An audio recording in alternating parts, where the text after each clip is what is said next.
Hey, what's going on, everyone? It's your boy, the MC Tamon, on the side, Tan Tiger 01, the Bengal Dragon.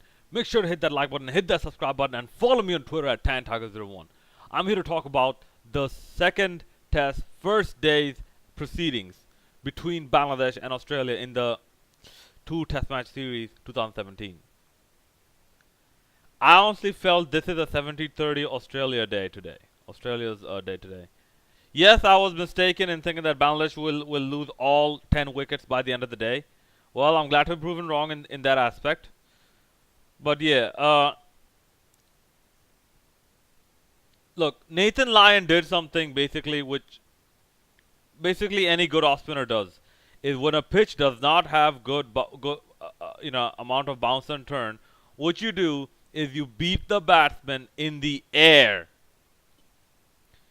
If there's nothing off the pitch, you beat the batsman in the air. Variations of speed, variations of the slide turn you can get, variations of line, and variations of dip, flight and variations of flight and dip. This is how you beat the batsman in the air. Because 4 out of the 5 wickets Nathan Lyon got were LBW. Let's not forget that. So, and yeah, one of them was gotten by Ashton Agar. Bangladesh, at this point, I expected them to be a bit more careful of this, of this sort of approach to their heavy left-handed, uh, you know, left-handed batsman-filled opening lineup. They should have been a bit more aware of this, like how to deal with this, how to deal with you know, a skilled right arm off spinner against a left-handed batsman, because this problem has persisted before as well. Like you've seen this with Muhammad Hafiz. No. You've seen this with in a way with Aswind, Ashwin. You've seen this with what's his name, Graham Swan, while he was still not a pussy. Uh, and yeah, you've seen this with even recently of like with Dilron Pereira and Moem Ali, who's more of an all-rounder actually. Yeah. Wonder what happened to James Treadwell. Okay, but anyways, uh,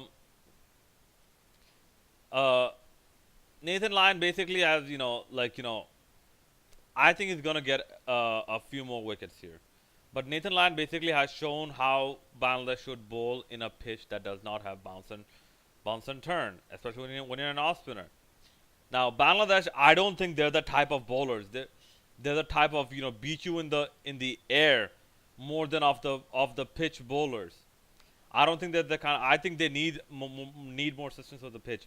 This is why, for Bangladesh to have any sort of respectability, at least 350 tomorrow. Otherwise, trust me, Bangladesh will lose. Because don't think that these Australian batsmen are going to take anything easily. They're going to come out with the same intent, even not, if not even more of a vicious intent compared to the Dhaka encounter. Because the Australian media has been absolutely lambasting them. Like they absolutely dug into them to the point where even their coach is saying like, what, all these comments from our media, it kind of hurts.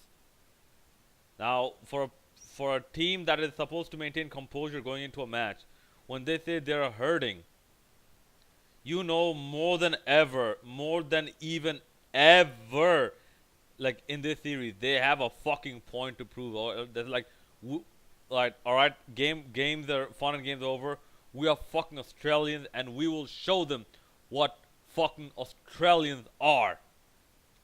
They're now in this mind frame. For Bangladesh to counter this mind frame, at least 350. We have one more person who can bat in Mehdi Miraz. Take full advantage of that. In the first hour, if Bangladesh lose even one wicket, things look very, very, very sad for Bangladesh. If Bangladesh lose even one wicket within the first hour, and if Bangladesh lose 2 wickets in the first session. There is no more 350. Remember, at least 350 in the first innings. Closer to 400, good. The more time you eat out of this test match, the more pressure falls on Australia to win this test match.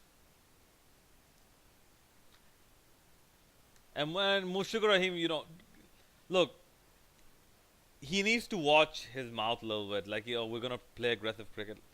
Dude, you're not playing aggressive cricket. You're playing very defensive cricket. But that I'm not saying it as an indictment, but you have to make your defense very strong. Like, because at times you will need to defend. Attack is not always the best course of defense all the time. Sometimes you just have to defend and stop the bleeding. And then once you're settled, the bleeding is stopped, you're in a good position, then attack. Anyways, here's to a good test match tomorrow, a good day's play in this test match tomorrow. So let me know what you think in the comment section below. And let me know what is a safe score for Bangladesh to get and what's a good score for Australia to restrict Bangladesh to in the first innings. I'm looking forward to comments and suggestions. Make sure to hit that like button, hit the subscribe button. Follow me on Twitter, TanTiger01, and hit that bell notification button if you already have subscribed. Alright, this is the MC Time 1 on Reside, the Bengal Dragon signing out.